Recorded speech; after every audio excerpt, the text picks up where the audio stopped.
Please be seated. You can see how much candy was brought in for the tithe this morning. And I just wondered if that's a tenth of what the children collected. Yikes, that's a lot of candy. Today we're celebrating All Saints. All Saints' Day has been a part of the church's tradition since the 8th century. That's the first formalized reference that we have, but there are other less formalized references as far back as the 2nd century. So this is an ancient remembrance and service. It's believed that by many scholars that the commemoration of All Saints on November first originated in Ireland, and then it was spread over to England, and then from England it made its way into the continent of Europe. Prior to 1000 of the Common Era, communities and areas of the Christian church kept their own list of saints. There was no organized sense of who was a saint, which I think is really interesting and kind of cool because every community then was remembering people in their midst, martyrs, those that had made a big impression, those that had made a big difference in their common life. And then, of course, there were the great saints that the church then started helping us to understand that those people had made big contributions as well. People like St. Francis and St. Aquinas and others. The Feast of All Saints is recognized as a principal feast. I always think of them as foundational. These principal feasts would give us enough anchor points to have a good understanding of our faith as Christians. These principal feasts are Easter, of course the resurrection, right? The Passion and the resurrection. Christmas Day, the day of Pentecost, Trinity Sunday, the Epiphany, and then, of course, today, the Feast of All the Saints. Principal feasts are important in our spiritual life. They're so important that the church has decided that these principal feasts take precedent over the other services that we might have. All Saints invites us to take time in our busy schedules, to take time to celebrate and to remember those special ones that have pointed the way to the kingdom before us. Those that are walking with us now on this heavenly adventure. And then a reminder that we are to be a link to those that are just beginning this journey, whether they're children or recent believers. There's a young boy and his mother. They were visiting a cathedral in the south of France. And although much was unfamiliar to the boy, he recognized the beautiful stained glass windows that were similar to the windows of his own church. And as they paused to look at each window, his mother told him a brief story about the saint that was depicted in the art of the glass. There, said his mother, is St. Francis, who loved all creatures, great and small. And over here is St. Thomas Aquinas, who loved to learn about God. As they made their way down the aisle, looking at each one of the windows, they basked in the light of those numerous saints and heroes of the Christian faith.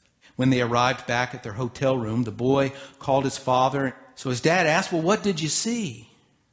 "Oh, Dad," he explained, "I saw beautiful windows at the cathedral, and each one was of a different saint." "What exactly is a saint?" his father asked his son. "Well, you know, Dad, they're those people that the light shines through.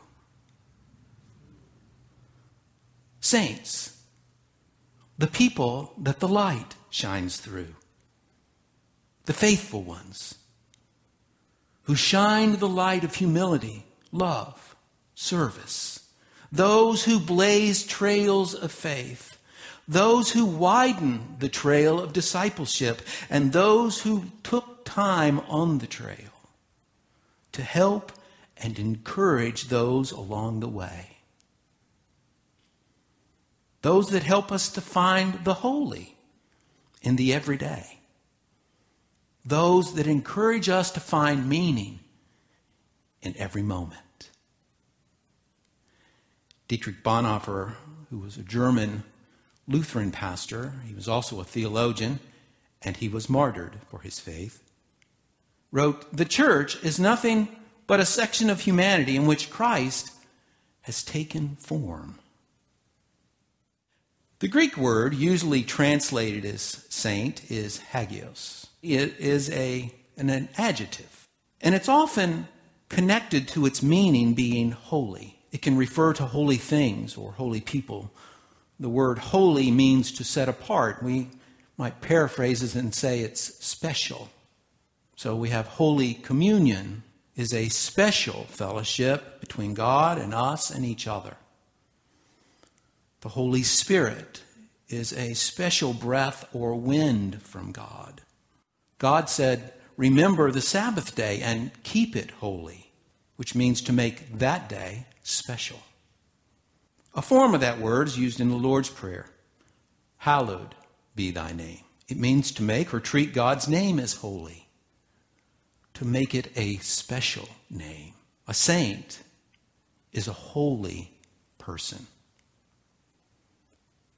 a special person. Being a saint is not something you do for yourself, although we often use the word that way.